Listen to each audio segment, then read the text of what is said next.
Mathematical representation of the solution. अभी हमने geometrical relation समझा था, अब इसको मैथमेटिकली कैसे यानी कैलकुलेशन करके कैसे समझेंगे कि ये सॉल्यूशन किस तरीके में होगी। The system of simultaneous equation, यानी दोनों इक्वेशन एक्स वाई में है, सेम साइमल्टेनियस इक्वेशन है। a1x plus b1y plus c1 is equal to 0 और a2x plus b2y plus c2 is equal to 0। दो इक्वेशन दिए गए।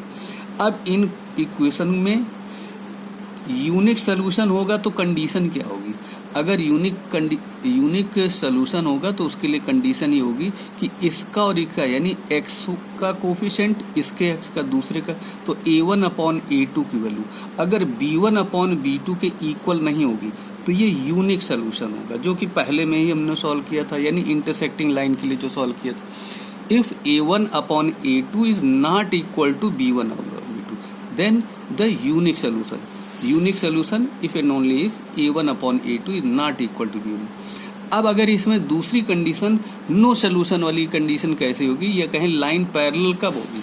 लाइन पैरेलल तब होगी कि अगर a1 अपॉन a2 और b1 अपॉन b2 की वैल्यू c1 अपॉन c2 के इक्वल नहीं, यानी a1 b1 c1 और a2 b2 c2 क्या है, a1 b1 और c1 x y और कांस्टेंट टर्म में पहली लाइन के लिए और a2 b2 c2 दूसरी लाइन के लिए या दूसरे इक्वेशन के x y और कांस्टेंट टर्म में।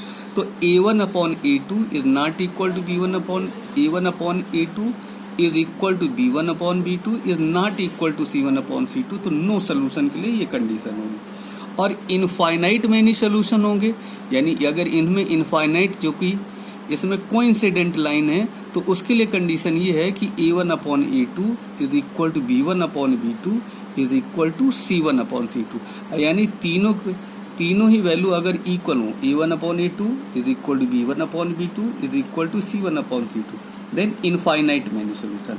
नो सोल्यूशन में यहाँ पर ये होगा कि a1 upon a2 is equal to b1 upon b2 is not equal to c1 upon, और यूनिक सोल्यूशन इसका मतलब a1 upon a2 is not equal to b। तो ये तीन कंडीशन है जिससे कि हम क्वेश्चन को सॉल्व करने।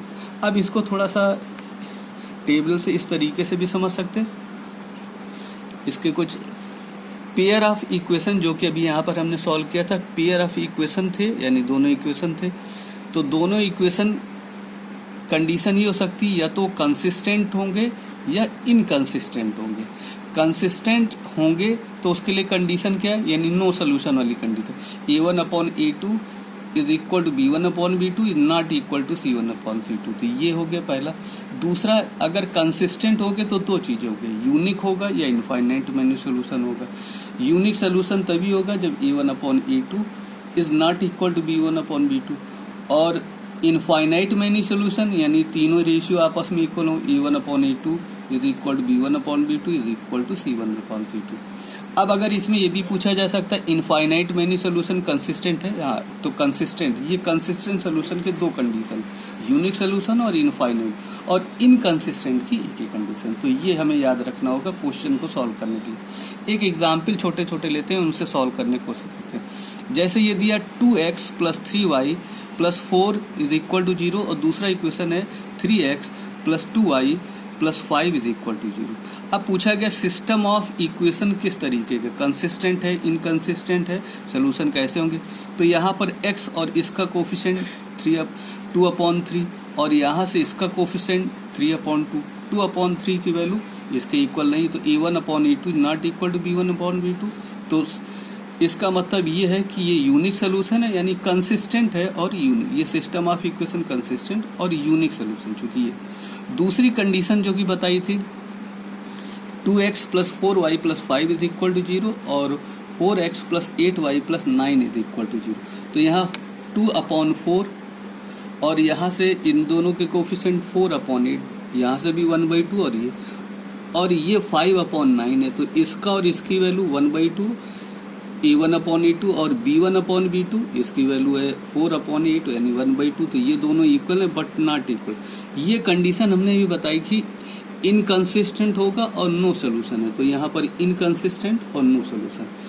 तो इस तरीके से हम अब चेक कर सकते हैं कि सोल्यूशन कैसा होगा, किस तरीके। तीसरी condition 2x plus 4y plus 3 is equal to 0, 4x plus 8y plus 6 is equal to 0। इसके x के कोफिशिएंट 2/4 है, 1/2 आ जाएगा। इसके 4 और 8 है y के, तो 1/2, और 3 और 6 है, इसकी वैल्यू 1/2। तीनों ही आपस में इक्वल है, और तीनों अगर इक्वल होंगे तो इनफाइनाइट मैनी सोल्यूशन। अगर a1/a2 ये, तो ये हो जाएगा ये इनकंसिस्टेंट, और a1/a2 is not equal to b1/b2, तो कंसिस्टेंट एंड यूनिक सोल्यूशन होगा। ये सिस्टम ऑफ इक्वेशन कंसिस्टेंट और ये, तो ये कंडीशन है इसके क्वेश्चन पे।